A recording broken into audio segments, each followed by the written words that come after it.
Welcome to Heidi Relationships. Today, we'll read some more stories from Reddit. But before we start, I would really appreciate if you could subscribe to the channel, like the video if you enjoyed it, and maybe leave a comment down below. That would help the channel a lot. Thank you very much in advance. The first one is titled, X fraudulently tarnished my reputation and turned people against me behind my back. Years later, I give her a taste of her own medicine. This all took place 5 years ago in the beginning. I've lived my whole life in Russia except for the 4.5 years I lived in the eastern part of the United States, where I went to college for a degree in engineering after completing my 1 year of national service. There are lots of good schools here, but I originally had the intention of moving to America permanently. I have relatives who live in North America, so I was invited to stay with them during this time. It turned out I didn't really stay with any of them. Because I am tall and good at sport, I also did high jump and basketball while in school. I was never that good, but adequate enough to make the team to such a degree that I was retroactively given a small athletic subsidy while already enrolled. It made my tuition slightly cheaper, which for an international student was a concern, even if my parents were high status regarding money. While enrolled in college, I met my soon-to-be girlfriend Natalia, a girl originally from Connecticut and from a very wealthy family. Her major was fine arts and we met in an English class and began dating.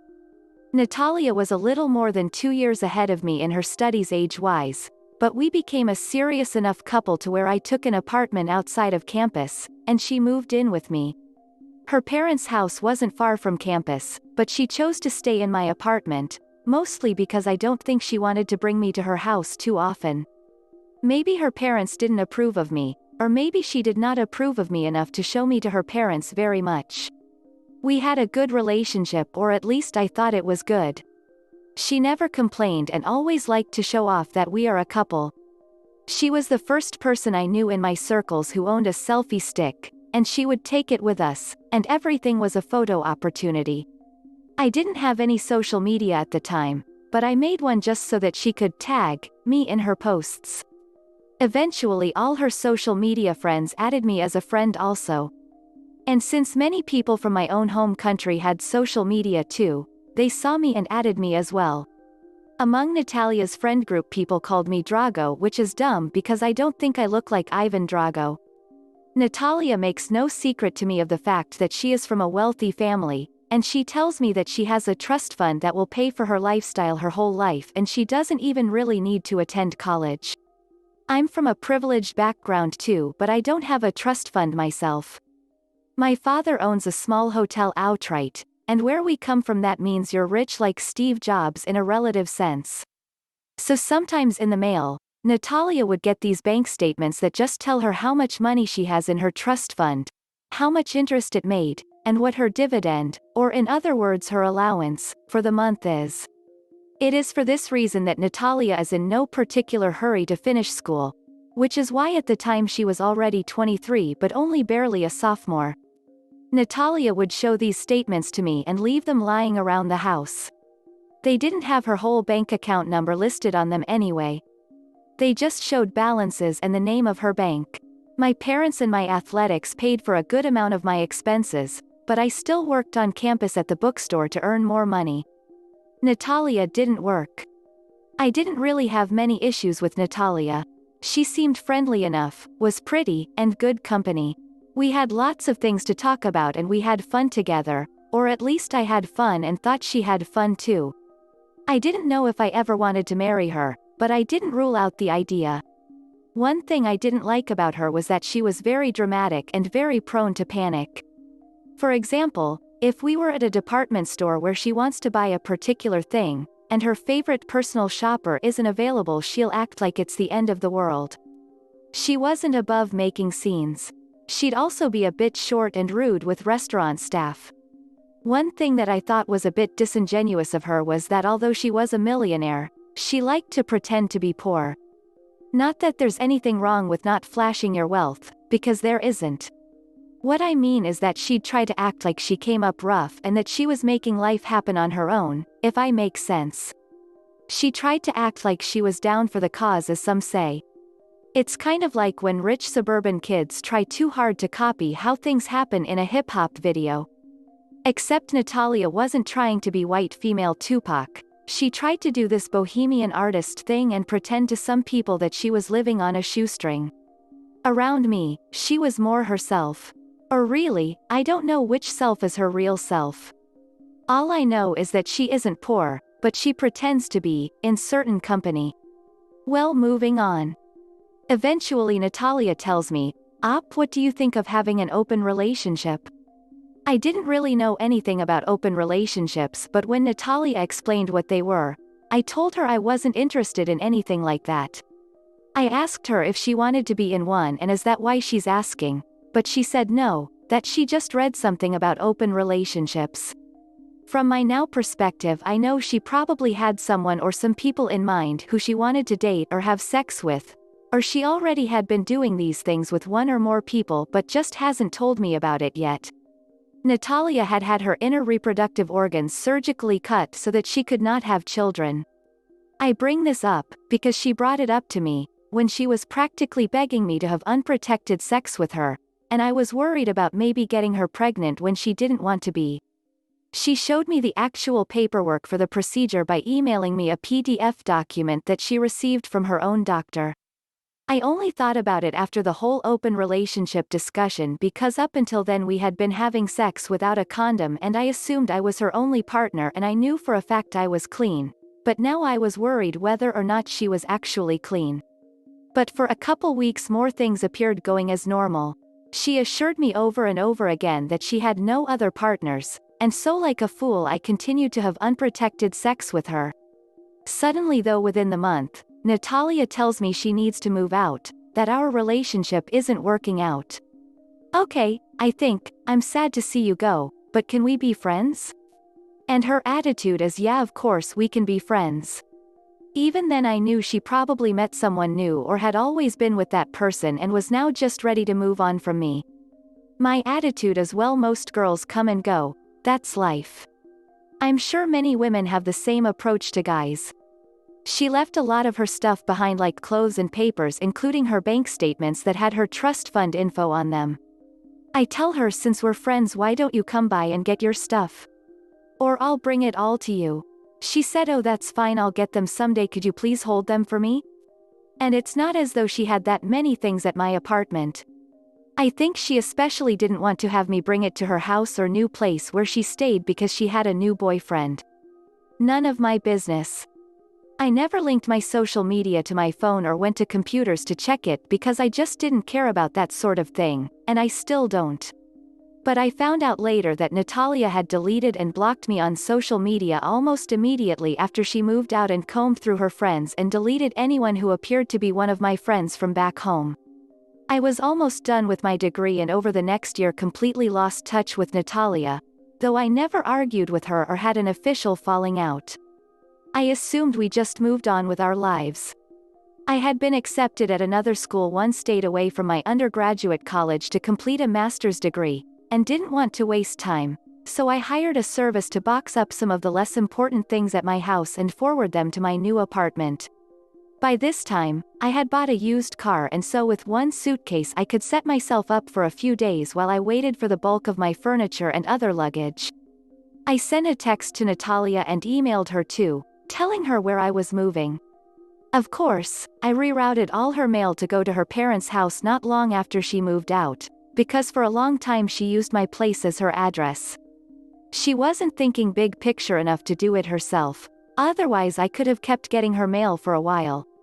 In my new hometown I jumped headfirst right into studying, and hardly even went home except to eat and sleep. I never even opened a few of my boxes that contained things I wouldn't need, like old textbooks or very heavy winter clothing. Those stayed in their moving boxes. So, after another year, I have my master's, and move back to Russia. I'm happy because I had managed to get a job right away in my chosen profession. I sell my car and most of my random furniture on the internet.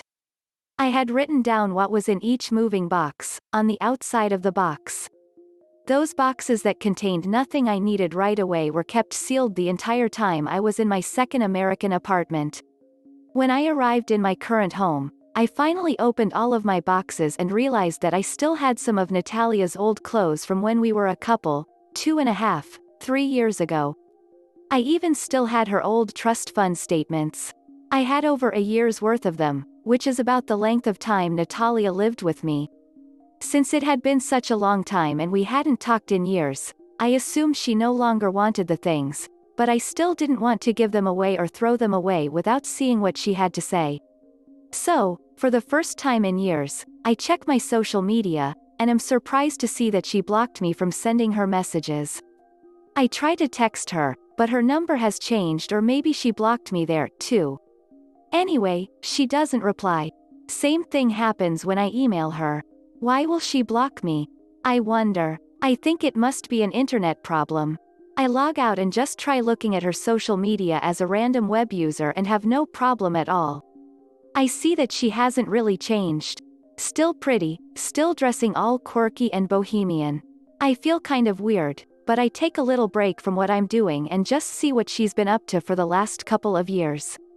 She's with some new guy now who looks a little bit like me but with longer hair and less responsible, haha. Well, good for her. I can see that she really puts her whole life out there on social media. Every little thing is worth an update from her. She is as dramatic as ever. I do notice she's a lot more political than she was before. Well, that's good. It's always nice to believe in something passionately. I am not at all surprised to see that, as usual, she portrays herself as a struggling artist who's making a way for herself in the big bad city. Whatever works for you, Natalia, work it. She talks trash about high fashion brands, how she never had anything growing up, how she ate stew from grass as a child because she was so poor. She is really laying it on thick, and also, she ripped off that story from me, because I was telling her about how my relatives were forced to eat grass stew during the Patriotic War because there wasn't much other food. All of this is just her being a poser, who doesn't affect me, but what does affect me is when I see a post that mentioned me by name. Nat, this is so like your abusive ex-op, OMG. Her friend was referring to a picture of how verbal abuse is just as damaging as physical abuse. Natalia had replied, "Yeah, Op really tried to destroy my self-esteem. He was also not shy about threatening me.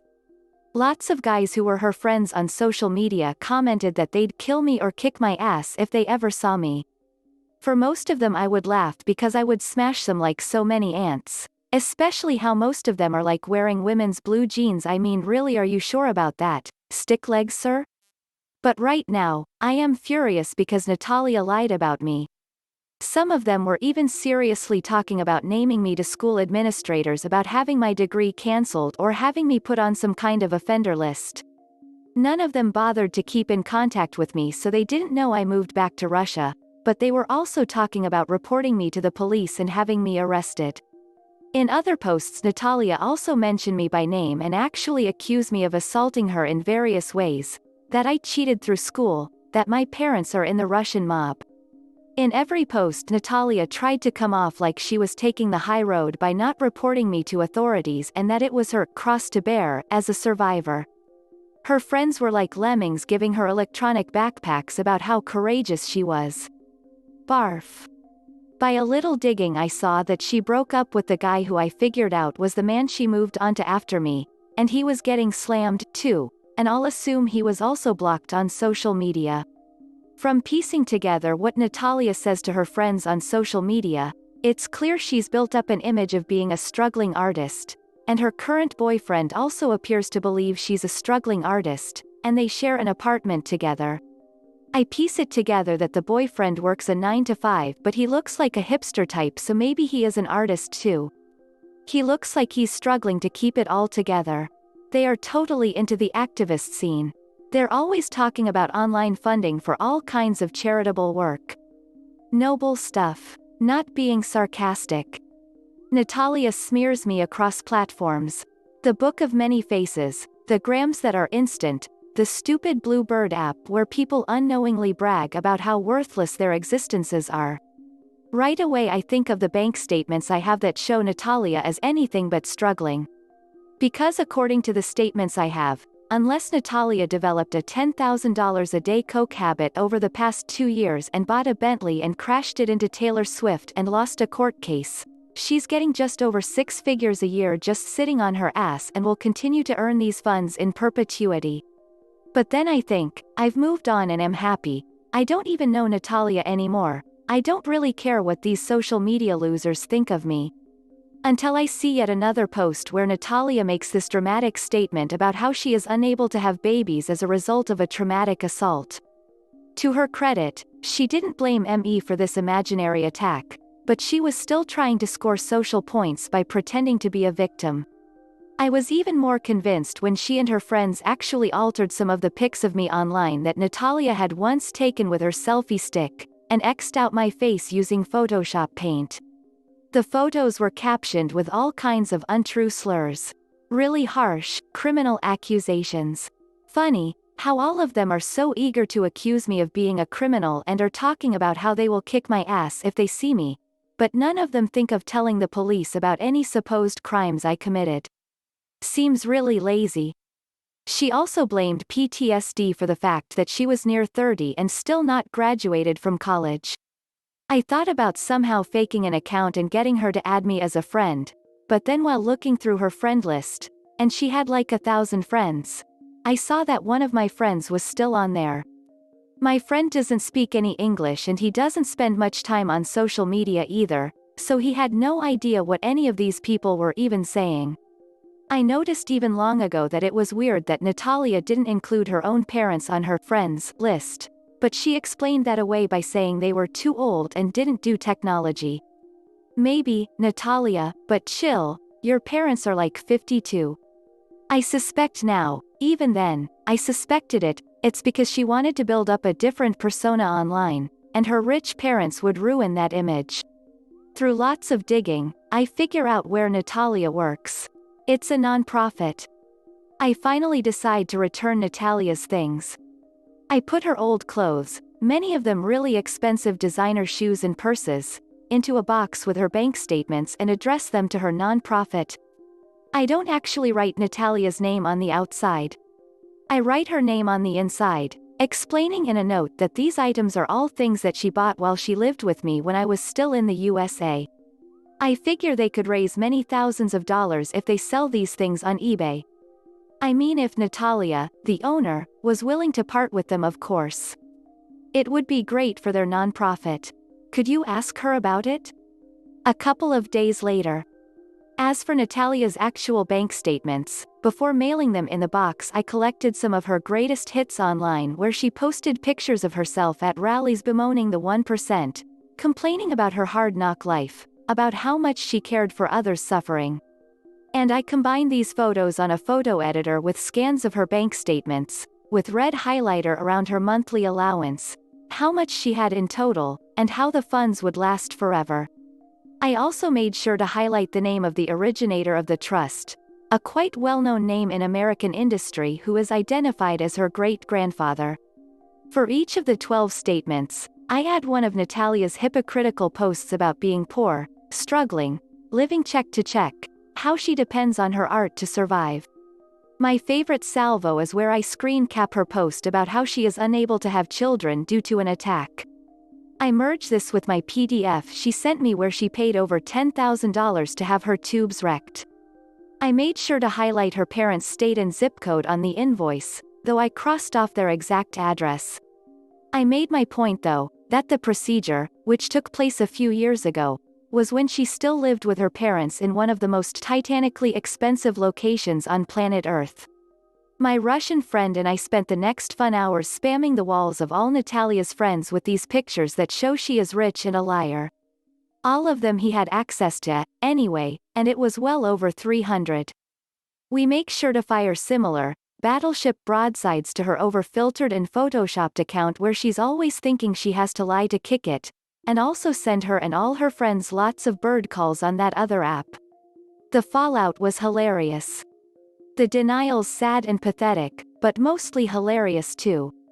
Credibility? Oh, that credibility. Oh, Natalia, it's destroyed. Why is your boyfriend so mad at you?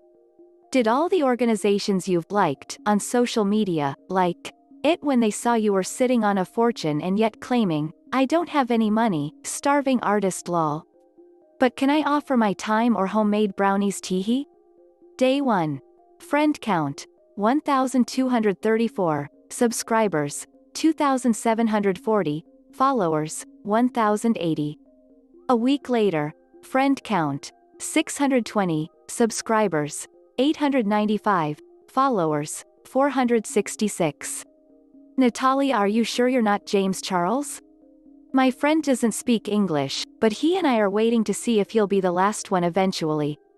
And anyway, social castration and death needs no translation. Months after that. I was curious to see later if she was online anymore. Poof. Her profiles were gone, or at least the ones she had been using for years. I hope her boyfriend enjoyed his sudden come up. It was probably an amazing day at the office for him to come home and learn that his bohemian hipster girlfriend was sitting on millions of dollars. To this day I have no real idea why Natalia would do this to me to begin with. I was always nice to her and never even raised my voice to her. I can't remember even one occasion where we actually argued. It's a mystery. What isn't a mystery is the fact that the nonprofit actually called me long distance to thank me for the box, and they made sure Natalia got it. I didn't try to make any secret that these items came from me, so if Natalia wants to sue me for finishing a war she started, she can go right ahead. She will drown in her bunker beneath her lies, and I will be breakdancing and crip walking, planting my flag on her Reichstag. Anyway, they said Natalia tried to deny the things were hers at first, but later when she saw the bank statements, she tried to say I bought those things and was trying to smear her. Yeah, okay, I bought a bunch of 9,000 euros purses and mailed them to strangers on the off chance it might embarrass you. Eventually she took the papers, making some dumbasses claim that they were forgeries, but left the big ticket items pretending they weren't hers. For what it's worth, the people at the nonprofit knew the statements were legit and told me so. The girl who called me from the nonprofit was asking me if she and the other girls could have the items. I reminded her that the items were Natalia's, but if she abandoned them then I say go to town. I asked if Natalia still worked there and if I could talk to her. Oh no, sorry, they tell me, Natalia moved back home with her parents. Must be nice, having such a luxurious, 8-bedroom fallback trench. Live by the sword, Natalia? Enjoy getting impaled on it. I hope you enjoyed finally getting your stuff back. From Russia, with love. This is the end of the video. I hope you enjoyed the relationship stories. Please don't forget to subscribe to the channel, like the video and write a comment. I really appreciate your support and it helps my channel so much. Thank you.